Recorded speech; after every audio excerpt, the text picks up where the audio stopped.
প্রিয় বন্ধুরা, আজকে আমরা আওয়ার ক্যাসুয়ারিনা ট্রি এর পার্ট 2 আরম্ভ করতে যাচ্ছি। এর আগের দিন অর্থাৎ এর আগের ভিডিওতে আমরা ক্যাসুয়ারিনা ট্রির যে ১ নাম্বার স্ট্যাঞ্জা এবং ২ নম্বর স্ট্যাঞ্জা এ দুটো মিলে একটা পার্ট করেছি। আজকে পার্ট 2 এখানে পার্ট 2 তে স্ট্যাঞ্জা 3, স্ট্যাঞ্জা 4 এবং স্ট্যাঞ্জা 5 আমরা করছি। তো চলুন দেখে নেই। এর আগের দিন আমরা হচ্ছে ক্যাসুয়ারিনা ট্রির ১ম পার্টে কবিতাটার কি বিষয় নিয়ে লেখা, কবি পরিচিতি বা কবিতাটার যে বিভিন্ন স্টাইল গুলো আছে, এর রাইম স্কিম কিরকম আছে সেগুলো নিয়ে আলোচনা করেছি। যদি আপনারা না দেখে থাকেন তাহলে কাইন্ডলি একটু দেখে নেবেন। তাহলে পার্ট 2 টা আরেকটু বুঝতে সুবিধা হবে। চলুন তাহলে পার্ট 2 আরম্ভ করা যাক। But not because of its magnificence, not because of its magnificence. এই যে এখানে কিন্তু আমরা দেখছি not because of its magnificence. এর আগের দুটো স্ট্যান্ডাতে আমরা দেখেছি যে এই ক্যাসুয়ারিনা ট্রি বা বিলাতি ঝাউ, এই আহ, গাছটার সম্পর্কে কবি কিন্তু যে যে গাছটা কবির একদম বাড়ির পাশেই আহ, ছিল, সেই গাছটাতে আমরা কিন্তু দেখেছি যে সেই গাছটা সম্পর্কে বর্ণনা করতে গিয়ে কবি কিন্তু খুব চমৎকার কিছু বর্ণনা দিয়েছেন। আমরা এই গাছটার মধ্যে দেখেছি যে বেবুন এসে বসে থাকে সেই ডনের মধ্যে, এবং হচ্ছে পাখি, কোকিলা দেখি, তারপরে আরো বিভিন্ন রকম বার্ডস এবং বিজ, এগুলো কিন্তু দেখি।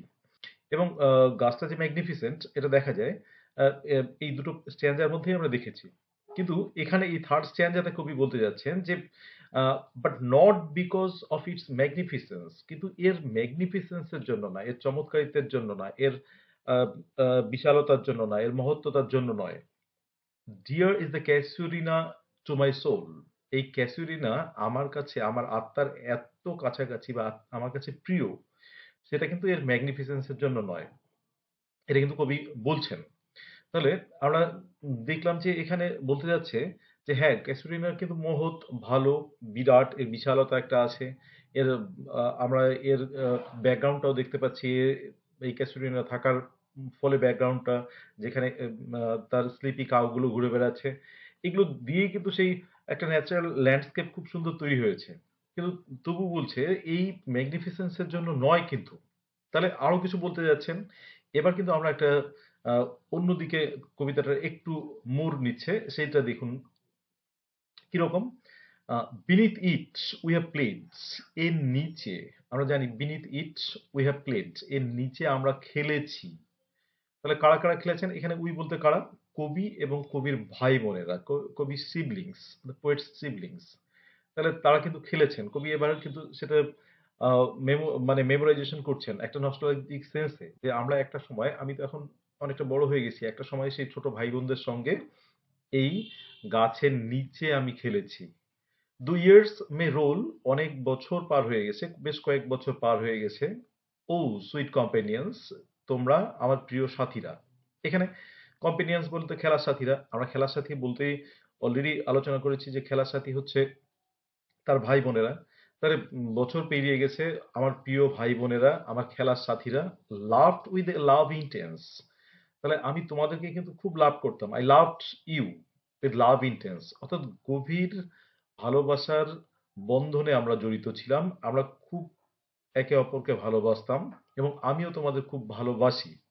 সেই সুইট কম্পেনিয়নরা, যদিও অনেকটা বছর হয়ে গেছে, কিন্তু আমরা একটা সময় তো এখানে খেলা করতাম, এবং সেই খেলা করার সময় যে স্মৃতিগুলো তৈরি হয়েছে, ফর ইওর শেক্স বলছে কিন্তু, ফর ইওর শেক্স, সেই তোমাদের জন্যই। অর্থাৎ কাদের জন্যই?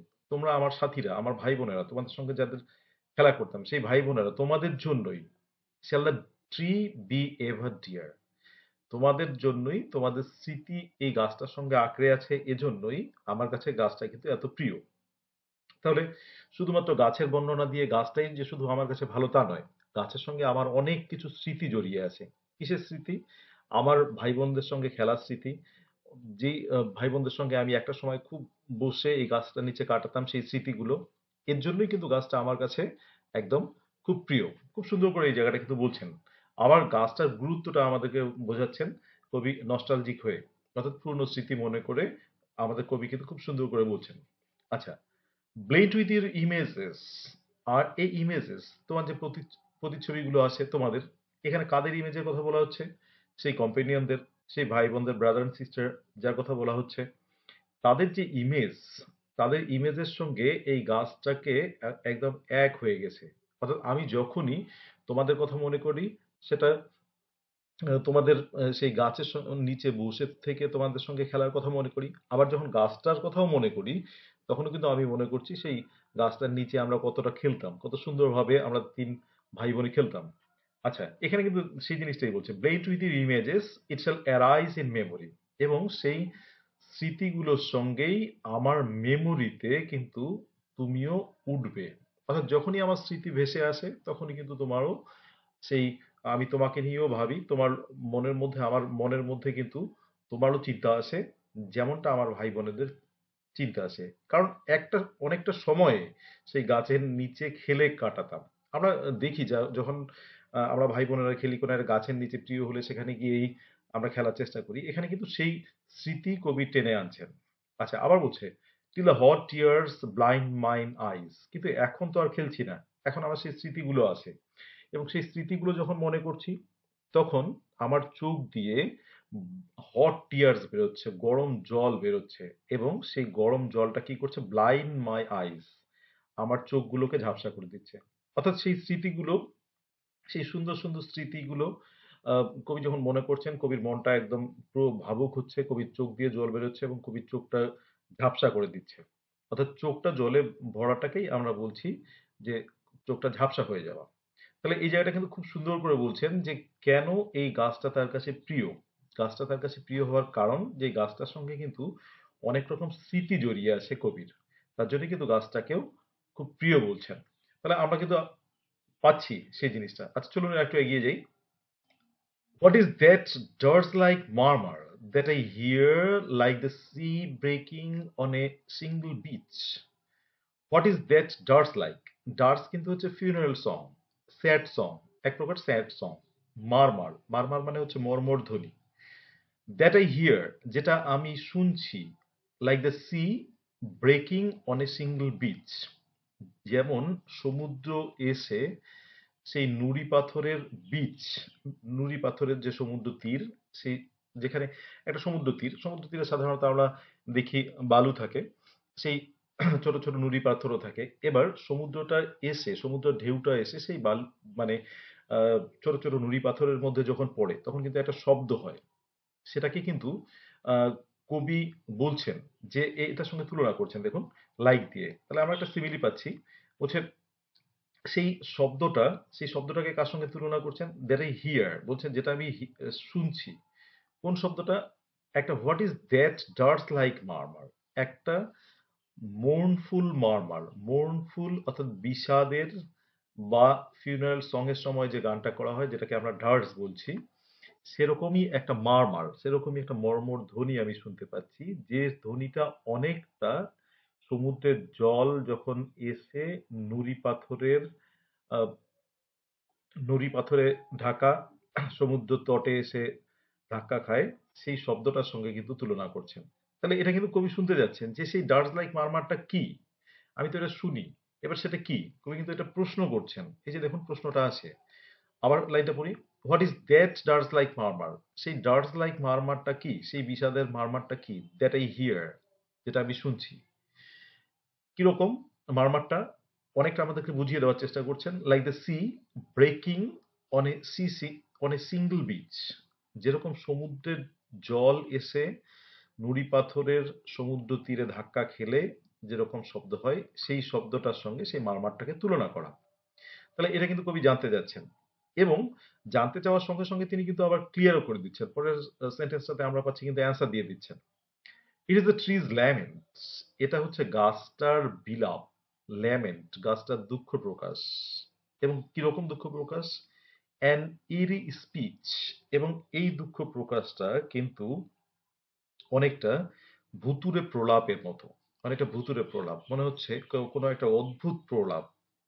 ইরি স্পিচ, গা ছমছমে একটা একটা প্রলাপ বলছে এই গাছটা।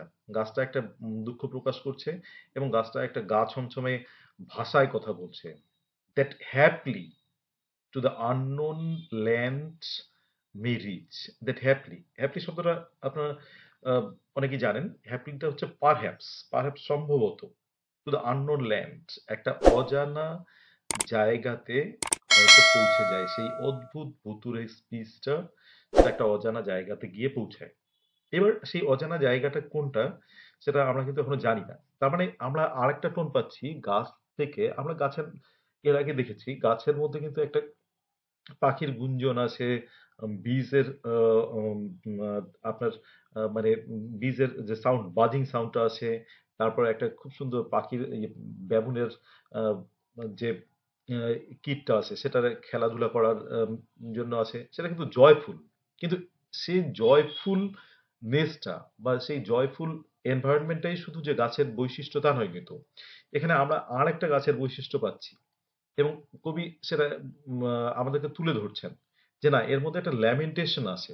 সেই ল্যামেন্টেশনটা কিন্তু আমিও শুনতে পাই। এখন শুনতে পাচ্ছি বা পাই। বলছে এটা কিন্তু ট্রি ল্যামেন্টেশনটা একটা অদ্ভুত যেটা ভুতুড়ে স্পিচ সেটা কিন্তু একটা আননোন ল্যান্ডে রিচ করে গিয়ে সেই টোনটা। এবার এই আননোন ল্যান্ডটা কি? আননোন আমরা আরেকটু যদি পরের স্ট্যান্জার দিকে আমরা লক্ষ্য রাখি, স্ট্যান্জা 4th এটার দিকে একটু লক্ষ্য রাখি তাহলে আরেকটু আমাদের বোঝা যাবে। চলুন তাহলে একটু এগিয়ে যাই 4th স্ট্যান্জাটাতে। Unknown yet well known to the eye of faith. হ্যাঁ, অনেক কিছুই তো আননোন। আমাদের কাছে অনেক অজানা। অজানা কিরকম? আমরা ডেথ সম্পর্কে জানি না। আমরা আফটার ওয়ার্ল্ড সম্পর্কে জানি না। এরকম অনেক কিছুই অজানা। এই অজানা গাছের টোনটা আমাদের কাছে জানা নেই কেন গাছ এরকম বিষাদের সুর করছে, কি কারণ তার বিষাদের সুর করার পিছনে এগুলো কিন্তু আমাদের জানা নেই, এগুলো unknown. Yet well known to the eye of faith.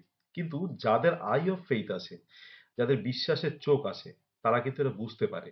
অর্থাৎ এই গাছটা কি কারণে বিলাপ করছে সেটা যদি কেউ বিশ্বাস করে যে গাছটার এই দুঃখগুলো আছে, এর সঙ্গে অনেক দুঃখের স্টোরি কানেক্টেড আছে, তাহলে সেই জিনিসটা যদি কেউ বিশ্বাস করে তাহলে তার কাছে কিন্তু সেটা ওয়েল নোন হয়ে যাবে। অনেকে যদি বিশ্বাস করে যে এর সঙ্গে অনেক স্যাড স্টোরি কানেক্টেড আছে, যদি সেটা বিশ্বাস করে তাহলে তার কাছে কিন্তু সেটা ওয়েল নোন আছে।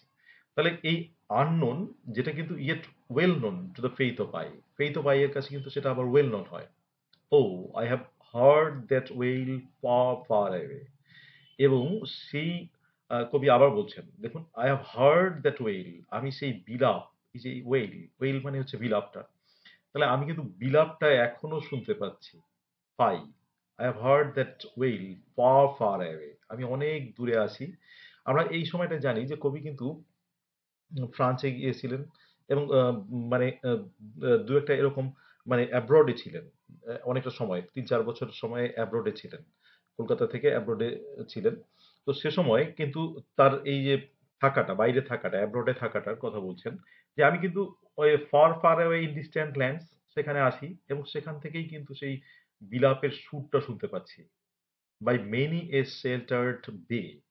এবং যখন আমি ওই যে ল্যান্ডের মধ্যে আছি সেই ল্যান্ডের মধ্যে যে মানে সমুদ্রের উপকূল আছে বা আশ্রিত তীর আছে বা উপকূলবর্তী এরিয়া আছে যেখানেই আছে সেখান থেকে কিন্তু সেই ডিস্ট্যান্ট ল্যান্ড থেকেই আমি এই গাছের বিলাপটা কিন্তু শুনতে পাচ্ছি।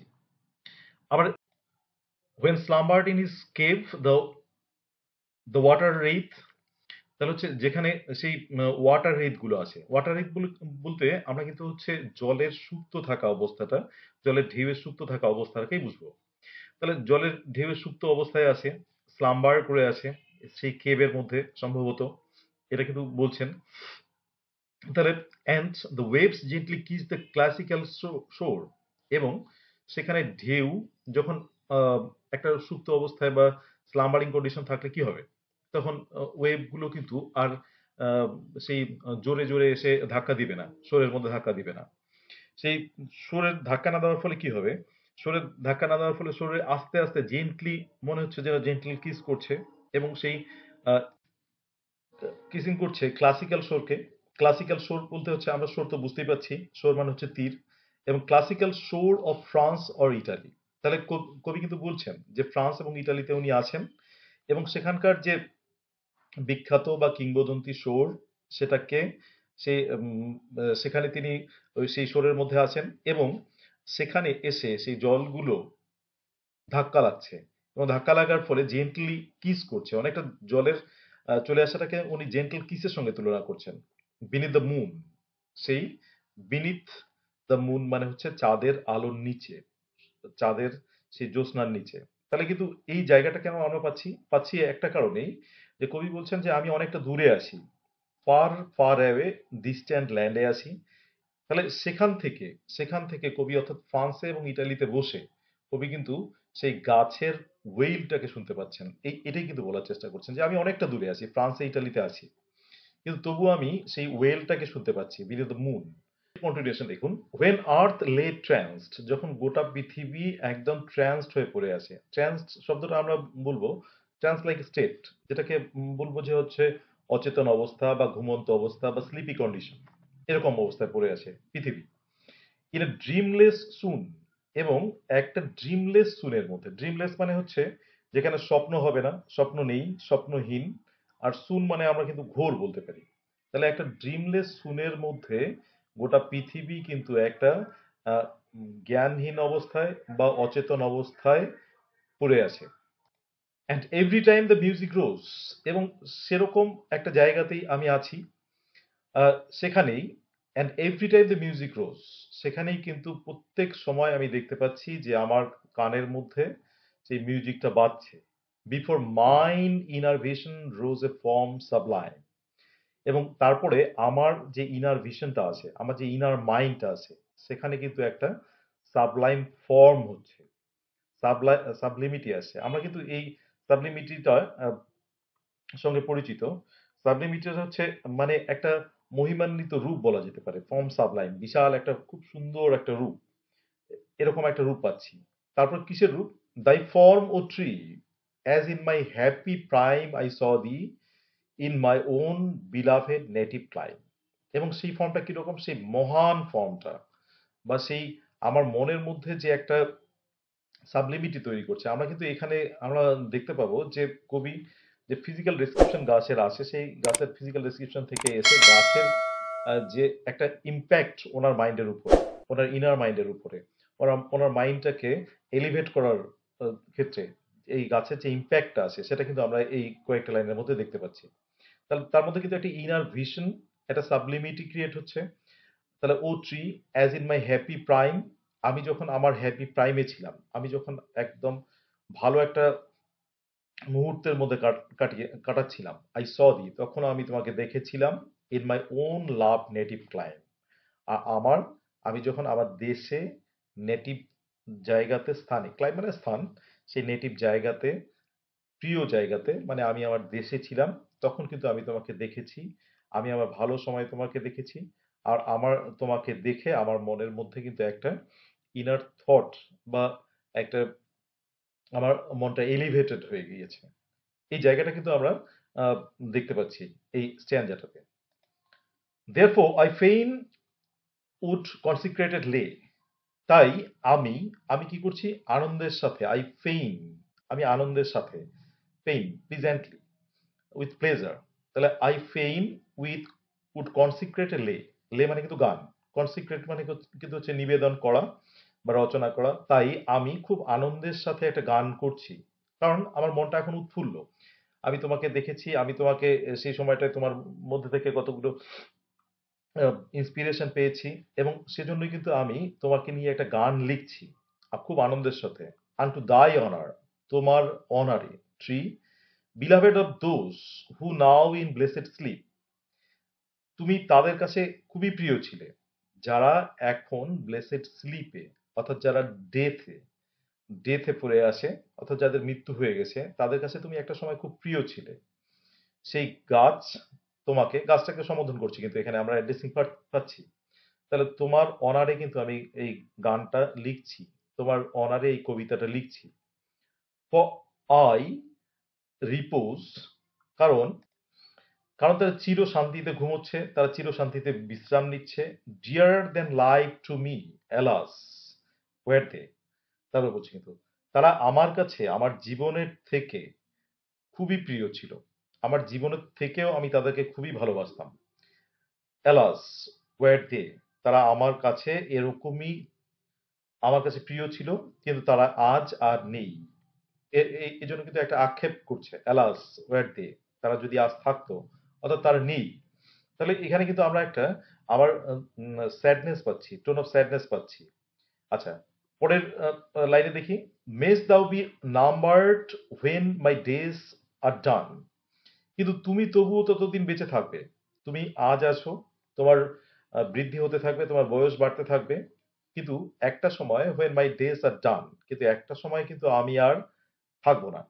অর্থাৎ তুমি বেঁচে থাকবে, তোমার মধ্যে দিয়ে এই সব কিছুই বেঁচে থাকবে, কিন্তু আমার দিন তখন আর থাকবে না, আমার দিন ফুরিয়ে যাবে। অর্থাৎ আমার একটা সময় মৃত্যু হবে, কিন্তু তারপরেও তুমি বেঁচে থাকবে। আর এটা যেটা আমরা আম, আহ, বিভিন্ন কবিতাতে পাই, যে নাইটেঙ্গেল বেঁচে থাকে, নাইটেঙ্গেল কবি মারা যাবেন কিন্তু নাইটেঙ্গেলের গানগুলো বংশ পরম্পরায় বেঁচে থাকবে। এই সেন্সটাই কিন্তু এখানে আমরা পাচ্ছি, যে এই গাছটা বেঁচে থাকবে এবং সেই আহ, কবির নিশ্চয়ই একদিন মারা যাবেন। With deathless trees like those in বড়োডেল। এবং তুমি একদিন ডেথলেস ট্রিজদের সঙ্গে এক হয়ে যাবে। সেই ডেথলেস ট্রিজ কোন ট্রিজ গুলোর কথা বলছে? Like those in বড়োডেল। বড়োডেল কথাটা কিন্তু আমরা পাচ্ছি হচ্ছে এই ওয়ার্ডসওয়ার্থের একটা কবিতার রেফারেন্স থেকে, যেখানে ইউই ট্রি গুলোর বর্ণনা দেওয়া আছে। সেই বড়োডেলের মধ্যে যে ইউই ট্রি গুলো এখনো ডেথলেস হয়ে আছে, আমরা সবাই সেই কবিতার মাধ্যমে সেই ইউই ট্রি গুলো জানি। সেই ট্রি গুলোর মতো তুমিও একদিন বড় হয়ে থাকবে। Under whose awful branches lingered pale. যার অফুল ব্রাঞ্চেসে, অফুল ব্রাঞ্চেস বলতে হচ্ছে সেই ভয়ঙ্কর মারাত্মক সেই ডালগুলোতে কি বিরাজ করে থাকবে? বিরাজ করে থাকবে হচ্ছে ম্লান বিরাজ করে থাকবে। কি?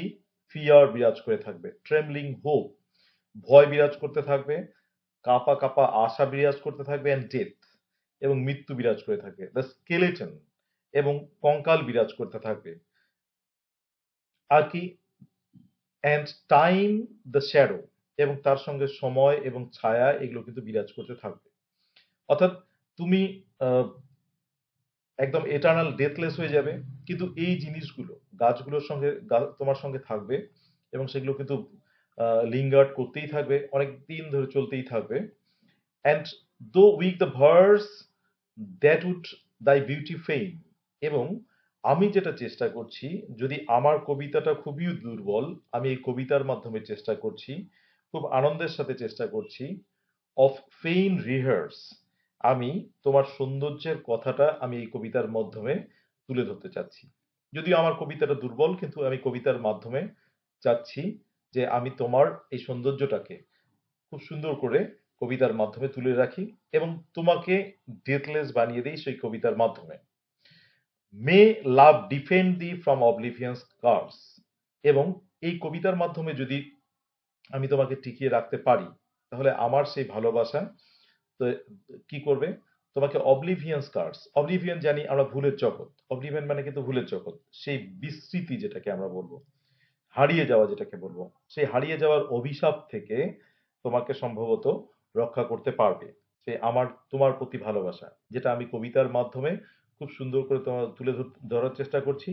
সেই কবিতার মাধ্যমেই কিন্তু আমি তোমাকে সম্ভবত ডেথলেস করতে পারবো, তোমার আমার প্রতি ভালোবাসাটাকে তুলে ধরতে পারবো। এখানে কিন্তু আমরা একটা দেখুন, শেক্সপিয়ারের সনেট গুলোর মিল পাচ্ছি, যে শেক্সপিয়ার কিন্তু চেয়েছিলেন যে তার বন্ধুকে তার কবিতার মাধ্যমে এটানালাইজ করার জন্য।